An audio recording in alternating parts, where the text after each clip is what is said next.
ಲಾಘವಂ ಕರ್ಮ ಸಾಮರ್ಥ್ಯಂ ಅಗ್ನಿರ್ದೀಪ್ತಿ ಮೇಧಸೋ ಕ್ಷಯ.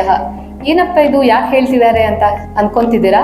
ರೀಸೆಂಟ್ಲಿ ನಮಗೆ ಒಂದು ಪೇಷಂಟ್ ಬಂದಿತ್ತು. ಅವ್ರು ಏನು ಡೌಟ್ ಅಂತಂದರೆ, ಮೇಡಮ್ ನಾವು ಯಾವ ಟೈಮಲ್ಲಿ ಎಕ್ಸಸೈಸ್ ಮಾಡಬೇಕು, ಬೆಳಗ್ಗೆನ, ಮಧ್ಯಾಹ್ನ, ಸಾಯಂಕಾಲ, ಯಾವಾಗ ಮಾಡಿದಾಗ ಅಟ್ಮೋಸ್ಟ್ ಬೆನಿಫಿಟ್ ಸಿಗುತ್ತೆ ಅಂತ ಅವ್ರು ಕೇಳ್ತಾ ಇದ್ರು.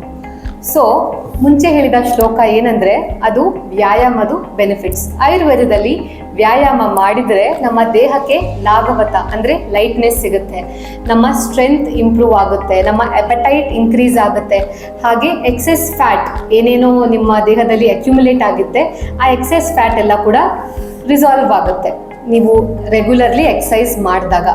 ಸೊ ಯಾವ ಟೈಮ್ ಬೆಸ್ಟ್ ಎಕ್ಸಸೈಸಿಗೆ? ನೀವು ಬೆಳಗ್ಗೆ ಎದ್ದ ತಕ್ಷಣ ಎಕ್ಸಸೈಸ್ ಮಾಡಿದಾಗ ನಿಮ್ಮ ದೇಹದಲ್ಲಿ ಇರುವಂಥ ಲಾಸ್ಟ್ ಡೇದು ಏನು ಲೆಥಾರ್ಜಿ ಇರುತ್ತೆ ಅದೆಲ್ಲ ಹೋಗುತ್ತೆ, ಬಾಡಿ ಎಕ್ಸೆಸ್ ಆಗಿ ಸ್ವೆಟ್ ಆಗುತ್ತೆ, ಆಮೇಲೆ ಪ್ರಾಪರಾಗಿ ಎಕ್ಸಸೈಸ್ ಮಾಡೋಕ್ಕೆ ನಿಮಗೆ ಅನುಕೂಲ ಆಗುತ್ತೆ.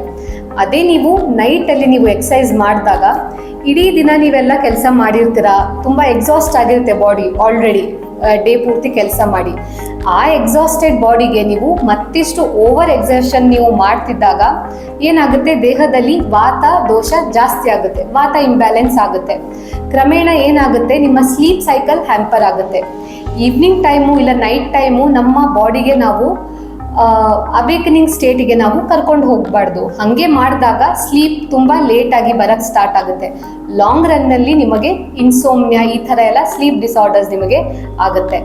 ಸೊ ಇದರ ಇನ್ಫಾರ್ಮೇಷನ್ ನೋಡಿ ನೀವೇ ಹೇಳಿ ಯಾವ ಟೈಮ್ ಎಕ್ಸಸೈಸ್ಗೆ ಒಳ್ಳೆಯದು ಅಂತ, ಮತ್ತು ನಮ್ಮ ಕಮೆಂಟ್ ಸೆಕ್ಷನಲ್ಲಿ ಕಮೆಂಟ್ ಮಾಡಿ. ಈ ಥರ ಹೆಚ್ಚಿನ ಮಾಹಿತಿಗಾಗಿ ನಮ್ಮ ಪೇಜನ್ನು ನೀವು ಫಾಲೋ ಮಾಡಿ. Thank you.